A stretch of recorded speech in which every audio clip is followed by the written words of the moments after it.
বন্ধুরা, আমি আজকে একটা নতুন রেসিপি করছি, তিল দিয়ে মাছ। আমি এখানে দেখুন পাবদা মাছ নিয়েছি, যে কোনো মাছ দিয়ে করতে পারবেন।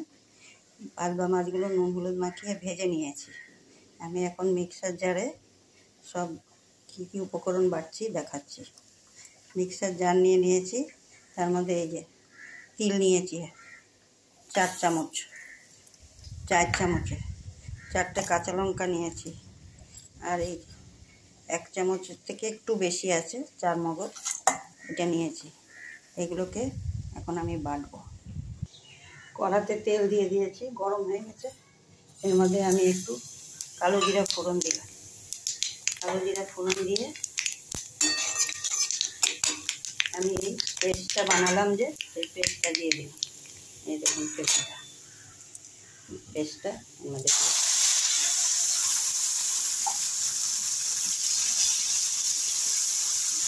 পেস্টটা দিয়ে একটু কষিয়ে নিই।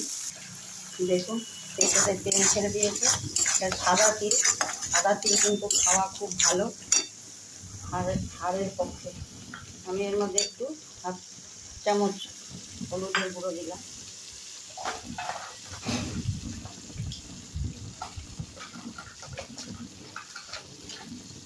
পরিমাণ মতন নুন দিলাম, দিয়ে এটাকে কষাবো আবার।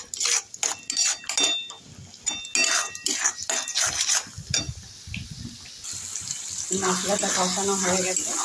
এর মধ্যে আমি 2টো কাঁচা লঙ্কা দিয়ে দিলাম, আর একটা টমেটো বাটা আছে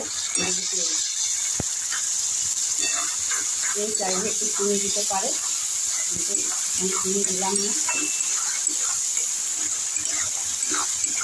এটা আমি একটু চিনি দিতে পারি, কিন্তু আমি দিই। সেইখানে আমি একটু ধনে পাতা কুচি দিলাম।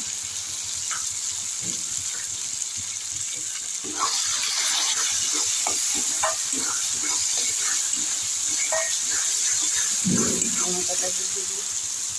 এর মধ্যে আমি 1 বাটি ধনে পাতা বেটে রেখেছি, এটার মধ্যে দেব,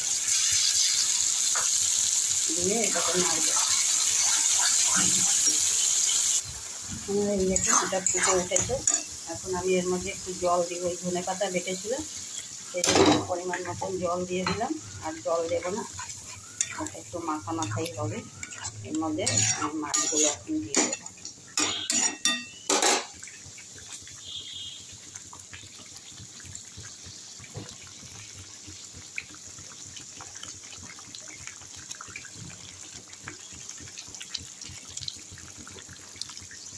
মাছগুলো দিয়ে ফুটে উঠলে আমি যেরকম ফুটে গেছে, আমি এখন গ্যাস বন্ধ করে দেবো। এই দেখুন তিল দিয়ে মাছ, এর উপর দিয়ে আমি একটু ধনে পাতা ছড়িয়ে দিচ্ছি।